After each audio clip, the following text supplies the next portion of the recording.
G'day, gamers. First, before you click off, I look like this because you probably don't want to see what's underneath. Second, well, you know that big gaming corpo, Sony? No, not the TV, guys.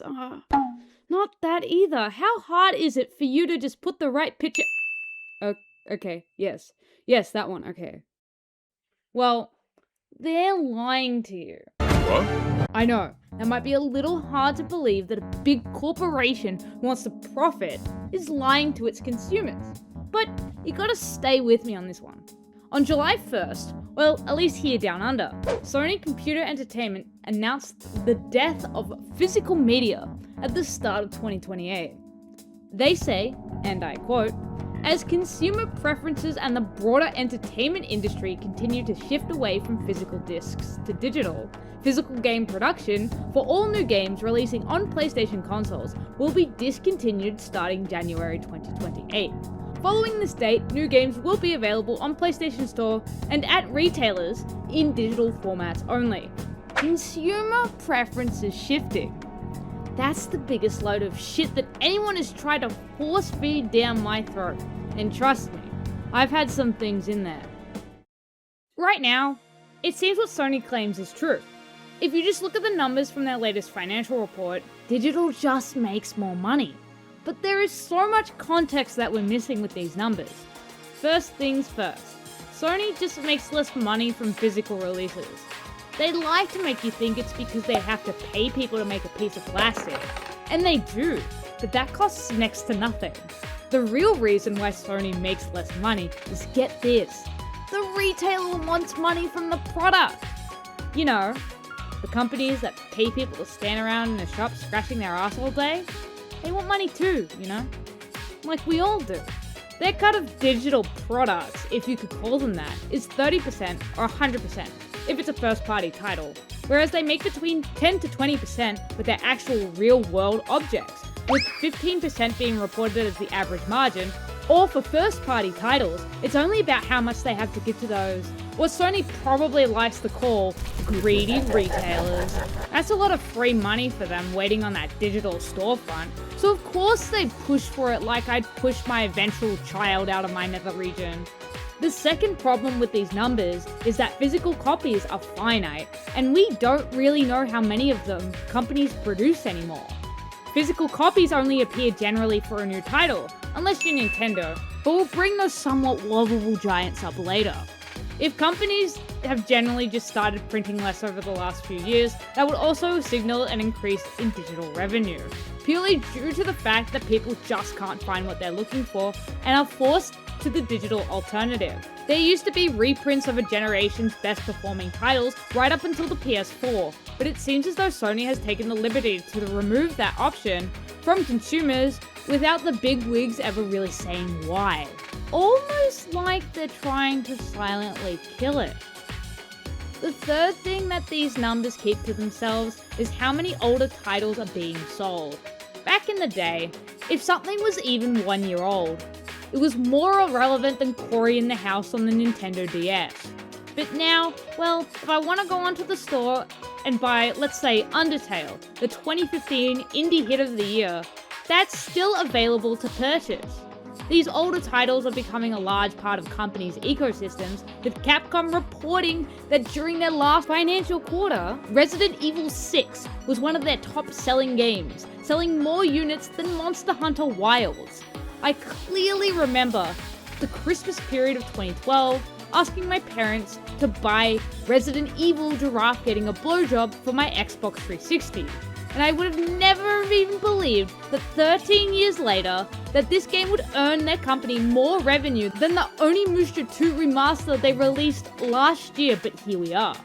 The last thing we need to address here is that of 2025, 82% of PlayStation 5 sold have a disc drive. But, you know, despite all the information I've just given you, GTA 6 has earned over $3 billion in pre-orders. Checkmate, atheist. Except we don't know that because no sales stat for GTA 6 has been revealed by Rockstar. Everything on the internet that exists right now is either from their sources or some untrusted leaker who has a track record worse than my iron levels. We probably won't know anything about Rockstar's supposed monolith until it comes out, which I'm eager to see just how many people really will pay those microtransactions just to get a lap dance in their single player experience. So if this is all true, then why are the numbers so skewed towards digital? Well, getting the information is just as simple as utilizing the square hole, and it all starts with that little company, Nintendo. So without any further ado, let's go! Nintendo has their greasy little hands wrapped around a gaming market that none of the other major companies are focusing on at all. Little tiny people. Okay, not those little people. Yeah, those ones.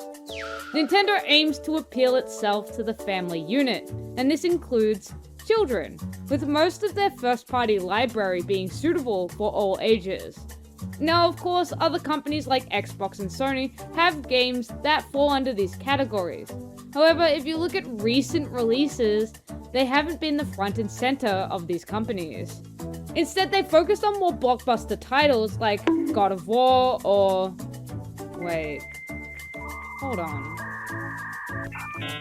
Does Xbox even have any games?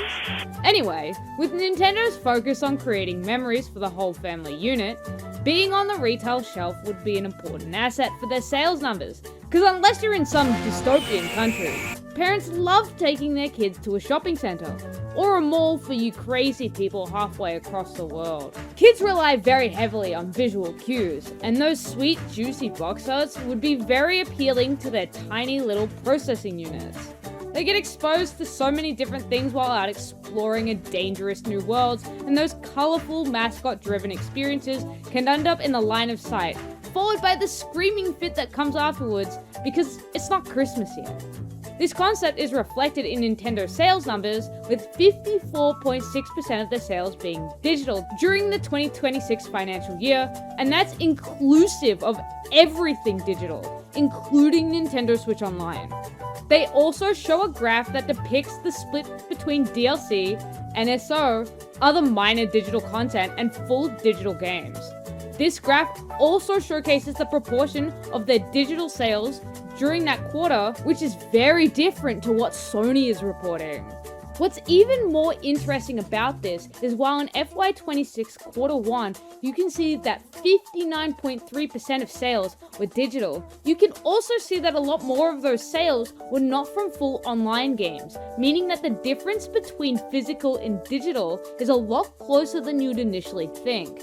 My favorite part of this graph is that Nintendo's sales seem to spike in quarter 3, which encompasses the Christmas period. And while you can clearly see that blue number get big, you can also clearly see that it only makes up 46.1% total sales, meaning that that kid from 4 months ago can probably shut up about not having Donkey Kong Bonanza.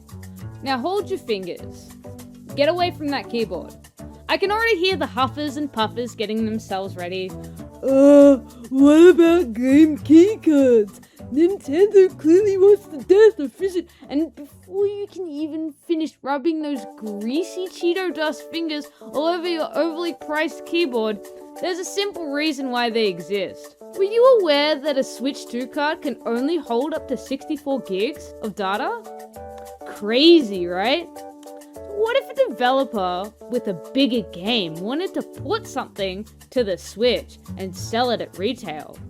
Well, that's where the game keycard comes in. Game keycards allow for any size game to be showed on store shelves without any concern for being able to store your game on the cart size. But they're also cheaper than base carts because they don't really have anything to them. So of course companies would buy them. Who the heck wants to spend more money on things? The companies that have the money to do so? Don't make me laugh. You know they'd never. Unless sales numbers went down, which they have been for game keycards, which is pushing developers to migrate to the full physical, as seen with the upcoming Elder Scrolls Oblivion. So now we know that it's not in Nintendo's interest to get rid of their physical media, and it's largely driven by their appeal to a younger audience. So, what's going on? Well, to figure that out, we're gonna have to take a look at the highest grossing video game companies. Notice anything weird about this list?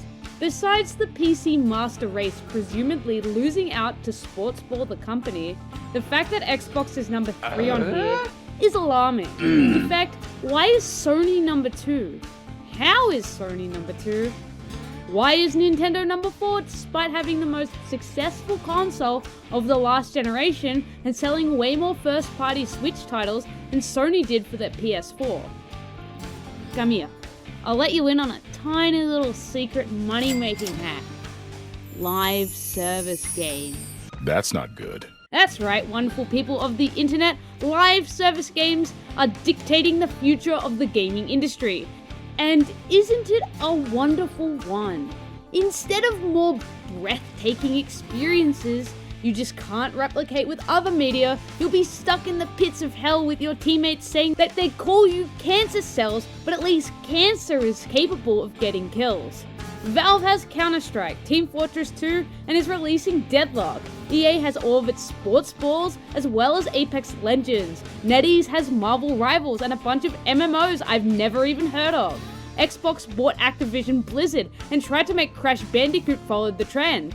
Tencent owns the most non-controversial game developers ever, Riot Games. And Sony? Well, Sony has Gran Turismo 7, Helldivers 2, MLB The Show, Marathon, and their upcoming Marvel Tokon Fighting Souls. Other game companies do what Nintendo don't, and rake in a sizable profit, whereas Nintendo leaves a more lasting cultural impact where they can make up for lost live service revenue by selling you a talking flower. What does all of this mean though? It means that besides Nintendo, these other companies are starting to shift the way not only they see gaming, but how you see it too. Remember Concord? It failed less than 24 hours after it launched. Sony gave the game 11 days before they purged it from the history books, faster than the Google Glass. But here's the thing, Sony didn't even greenlight the production. They bought Firewalk while the game was still in development, thinking that Concord would be their very own Star Wars. Well, unlike my foot fungus, this business idea isn't new for the corporation. Remember Sony threw money at Bungie? It was around 3.6 billion smackaroos, which is a lot more money than I'll probably ever have in my bank account. But why would Sony just do that for a single studio? Well, Jim Ryan, who was CEO when Bungie was acquired in 2022, stated that the deal was purely about live service and multiplayer titles. Okay, but Concord failed worse than Highguard. Surely you'd think Sony would have learned their lesson. Well, the current CEO of Sony Interactive Entertainment, Hideki Nishino, has said that he wants to revitalize live service projects through a combination of first and third-party content in spite of recent track records. The philosophy here is if I spend a bunch of money trying to find that one live service title that the sheep will flock to, I'll make enough money to basically sit on my ass doing nothing for a long time. Then if I make multiple of these games, I'll be the richest because these wankers have FOMO and will pay for anything I'll put in front of them. Or something like that anyway. Maybe a little bit exaggerated, but I digress. Sony has a plan and they're sticking to it. Even if you shove the fact that most of their single-player games sold either 50-50 or more physical than digital, if you look back to Nintendo's overall revenue, you can clearly see that these games aren't the driving force of profits for Sony at all, and will most likely become the secondary part of their ecosystem if it hasn't already. Taking this into consideration, it makes sense that the PS5 has no games and that Insomniac has turned into the Marvel studio instead of working on their own IPs. So, what's the truth? Sony is shifting away from the loyal fans that have supported the platform since the Crash and Spyro days, for whales who will fork out 1.2k every 2 weeks for their yearly basketball game. They're hoping that the people will be loyal enough to the brand to stick around while supporting the habits of these kinds of people to ultimately make more money for themselves. And that's just business, baby. Their ultimate goal appears to be coercing those wallet warriors to a game that they made so they can reap the reward of trapping everyone into a vicious cycle of microtransactions. Will it work? Well, it seems that Sony's CEO and their executives are selling their shares, which is usually a sign that the company is about to dump a steaming hot one all over itself, as their faith in the company is about the same as mine in Half-Life 3 being released within this century. It's not just the gaming sector that's scaring the bigwigs of the company, it's also moves like their newly announced cryptocurrency stablecoin, as well as them prioritizing AI.